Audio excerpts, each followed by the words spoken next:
This video is sponsored by Moat. 1937 में एनसीटीएम चिदम्बरम चेट्टियार ने विदेशी बैंकिंग और विदेशी मुद्रा संचालन को प्रोत्साहित करने के लिए इंडियन ओवरसीज बैंक की स्थापना की। आईओबी ने एक साथ 3 शाखाओं में शुरुआत की, एक कराईकुडी, मद्रास और रंगून, यांगून में। इसने जल्दी ही पेनांग, कुआलालंपुर 1937 या 1938 में और एक अन्य सिंगापुर 1937 या 1941 में शाखा खोली। बैंक ने नट्टुकोट्टई चेट्टियार की सेवा की, जो एक व्यापारिक वर्ग था जो उस समय तमिलनाडु राज्य के चेट्टीनाड से लेकर Ceylon, Sri Lanka, Burma, Myanmar, Malaya, Singapore, Java, Sumatra और साइगोन तक फैला हुआ था। परिणामस्वरूप शुरू से ही आईओबी विदेशी मुद्रा और विदेशी बैंकिंग में विशेषज्ञता रखता था। नीचे देखें। युद्ध के कारण आईओबी ने रंगून और पेनांग और सिंगापुर में अपनी शाखाएं खो दीं। हालांकि सिंगापुर में शाखा ने 1942 में जापानी पर्यवेक्षण के तहत परिचालन फिर से शुरू किया। 1945 या 1946 में आईओबी ने कोलंबो में एक शाखा खोली। 1947 में आईओबी ने बैंकॉक में एक शाखा खोली। फिर आईओबी ने मलाया में इपोह, क्लैंग और मलक्का में एक शाखा खोली। कुछ साल बाद 1955 में आईओबी ने हांगकांग में अपनी पहली शाखा खोली। इसके बाद अन्य शाखाएं भी खोली गईं। 1963 में बर्मा की क्रांतिकारी सरकार ने रंगून, मांडले और मॉलमीन में इंडियन ओवरसीज बैंक की शाखाओं का राष्ट्रीयकरण कर दिया, जो पीपुल्स बैंक नंबर 4 बन गया। 1960 के दशक में भारत में बैंकिंग क्षेत्र कमजोर निजी क्षेत्र के बैंकों के मजबूत बैंकों के साथ विलय के माध्यम से समेकित हो रहा था। आईओबी ने कई स्थानीय बैंकों का अधिग्रहण किया। कोयंबटूर स्टैंडर्ड बैंक अधिग्रहण 1963, मद्रास में एक शाखा, नांजनाद बैंक या नांजनाड बैंक, कोयंबटूर वसुंधरा बैंक या कोयंबटूर वसुंधरा बैंक।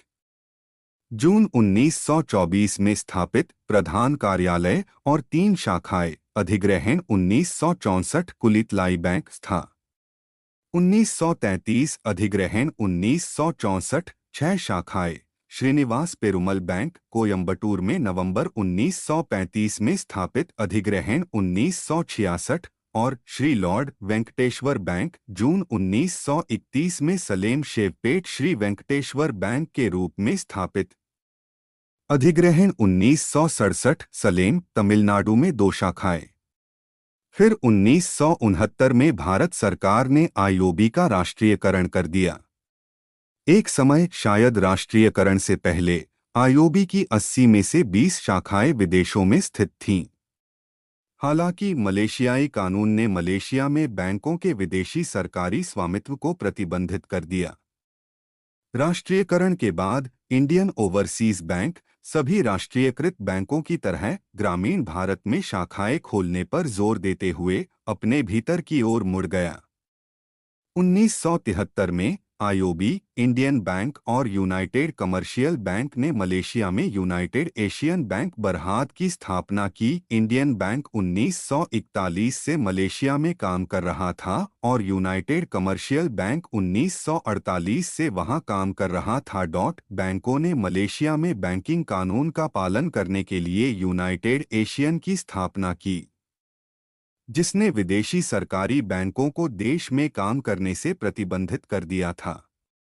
प्रत्येक ने मलेशिया में अपने संचालन को नए संयुक्त उद्यम बैंक में योगदान दिया, जिसमें 3 मूल बैंकों में से प्रत्येक के पास 1/3 शेयर थे। उस समय इंडियन बैंक की 3 शाखाएं थीं और इंडियन ओवरसीज बैंक और यूनाइटेड कमर्शियल बैंक की कुल मिलाकर 8 शाखाएं थीं। इसके अलावा आईओबी और 6 भारतीय निजी बैंकों ने आईओबी की बैंकॉक शाखा को संभालने के लिए चेन्नई स्थित निजी बैंक के रूप में भारत ओवरसीज बैंक की स्थापना की। 1977 में आईओबी ने सियोल में एक शाखा खोली। इसने त्सिमशात्सुई, कोवलून, हांगकांग में भी एक शाखा खोली। 2 साल बाद आईओबी ने कोलंबो, श्रीलंका में एक विदेशी मुद्रा बैंकिंग इकाई खोली। 1983 में तमिल विरोधी दंगों के रूप में जातीय सांप्रदायिक हिंसा के परिणामस्वरूप कोलंबो में आईओबी की शाखा को जला दिया गया। इंडियन बैंक, जिसका सिंहली आबादी से मजबूत संबंध हो सकता है, सुरक्षित बच गया। 1988 से 89 में आईओबी ने बैंक ऑफ तमिलनाडु और इसकी 99 शाखाओं का अधिग्रहण किया। बैंक ऑफ तमिलनाडु या बैंक ऑफ तमिलनाडु की स्थापना 1903 में तिरुनेलवेली में साउथ इंडिया बैंक के रूप में की गई थी। 1992 में मलेशियाई bank Bank of Commerce (BOC) ने यूनाइटेड एशियन बैंक (UAB) का अधिग्रहण किया। वर्ष 2000 में आईओबी ने आरंभिक सार्वजनिक पेशकश (IPO) की, जिसके तहत बैंक की इक्विटी में सरकार की हिस्सेदारी घटकर 75% रह गई।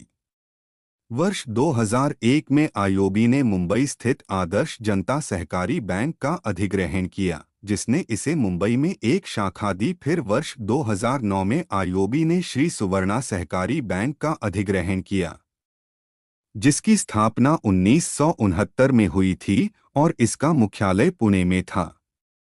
श्री सुवर्णा सहकारी बैंक वर्ष 2006 से प्रशासन में था।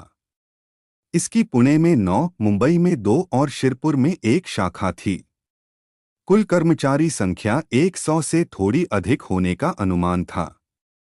आईओबी ने 29 अगस्त 2003 को श्रीलंका के बम्बलपिटिया में न्यू कथिरेसन मंदिर परिसर में एक विस्तार काउंटर खोला। 2005 में आईओबी ने चीन के गुआंगझो में एक प्रतिनिधि कार्यालय खोला। अगले वर्ष आईओबी ने एक और प्रतिनिधि कार्यालय खोला, इस बार कुआलालंपुर में।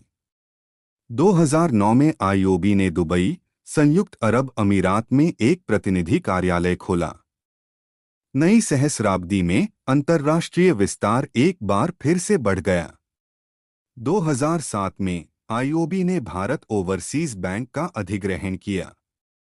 फिर 2009 में आईओबी ने पुणे स्थित श्री सुवर्णा सहकारी बैंक का अधिग्रहण किया, जिसे 1969 में स्थापित किया गया था। बैंक की पुणे में 9 शाखाएं, मुंबई में 2 और श्रीपुर में 1 शाखा थी। 2010 में मलेशिया ने एक स्थानीय रूप से निगमित बैंक को वाणिज्यिक बैंकिंग लाइसेंस प्रदान किया, जिसका स्वामित्व bank of Baroda, Indian overseas bank और आंध्रा बैंक के पास संयुक्त रूप से था। नए bank India international bank, Malaysia ने 2012 में कुआलालंपुर में परिचालन शुरू किया, जहां भारतीयों की एक बड़ी आबादी रहती है। संयुक्त उद्यम में आंध्र बैंक की 25% हिस्सेदारी है, बैंक ऑफ बड़ौदा की 40% और आईओबी की शेष 35% हिस्सेदारी है। आईओबी ने 31 अगस्त 2013 को कोलंबो, श्रीलंका में एक ऑफशोर बैंकिंग इकाई खोली। बैंक ने बम्बलपिटिया में अपने मौजूदा एक्सटेंशन काउंटर को भी एक पूर्ण शाखा में अपग्रेड किया। मार्च 2024 तक आईओबी की देश भर में 3236 शाखाएं, 3506 एटीएम और 6379 व्यवसाय संवाददाता हैं।